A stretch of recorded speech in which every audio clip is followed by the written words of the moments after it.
இப்போ நீங்கள் பார்த்துட்டு இருக்கிற இந்த எல்லா தலைப்புகளுமே டிஎன்பிஎஸ்சி சிலபஸில் கவர் ஆகிடும். இந்த எல்லா தலைப்புகளும் ஸ்கூல் புக்கில் எங்கெங்கே இருக்குன்னு தேடி கண்டுபிடிச்சி அதுக்கு நான் பதிலாக எழுதி பிடிஎஃப்பை ரெடி பண்ணியிருக்கேன்.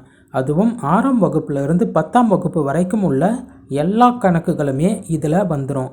எடுத்துக்காட்டு பயிற்சி கணக்குகள்னு ஒன்று கூட நான் விட்டு வச்சுருக்க மாட்டேன். எல்லாத்துக்குமே நான் பதிலாக எழுதியிருப்பேன். ட்ரிக் இருக்கிற கணக்குக்கு மட்டும்தான் நான் ட்ரிக் யூஸ் பண்ணியிருப்பேன். மீதி எல்லாத்துக்குமே நேரடி முறையில் தான் நான் பதிலாக எழுதியிருப்பேன். 6ஆம் வகுப்புலேருந்து 10ஆம் வகுப்பு வரைக்கும் இந்த தலைப்புகளில் இருக்கிற எல்லா எடுத்துக்காட்டு பயிற்சி கணக்குகளுக்கும் பதில் தேவைப்பட்டால் இப்போ ஸ்க்ரீனில் தெரிகிற இந்த வாட்ஸ்அப் நம்பருக்கு ஒரு மெசேஜ் அனுப்புங்க.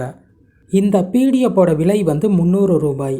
இந்த பிடிஎஃப் வந்து உங்களுக்கு தனித்தனியாக கூட கிடைக்கும். அதாவது நான் மொத்தமாக 4 பிடிஎஃப்பை தான் ரெடி பண்ணியிருக்கேன். இப்போ நீங்கள் பாருங்கள், இந்த 4 பிடிஎஃப்பில் உங்களுக்கு எது தேவையோ அதுக்கு மட்டும் கூட பே பண்ணிவிட்டு வாங்கிக்கலாம். மொத்தமாக வாங்கினா 300 ரூபாய், தனித்தனியாக வாங்கினா மட்டும் கொஞ்சம் அதிகமாகும். இந்த பிடிஎஃப்போட சாம்பிள் பேஜஸ் பார்க்க விரும்புனா டிஸ்கிரிப்ஷனில் பிடிஎஃப் 2 and 3க்கு லிங்க் கொடுத்துருக்கேன், போய் பாருங்கள்.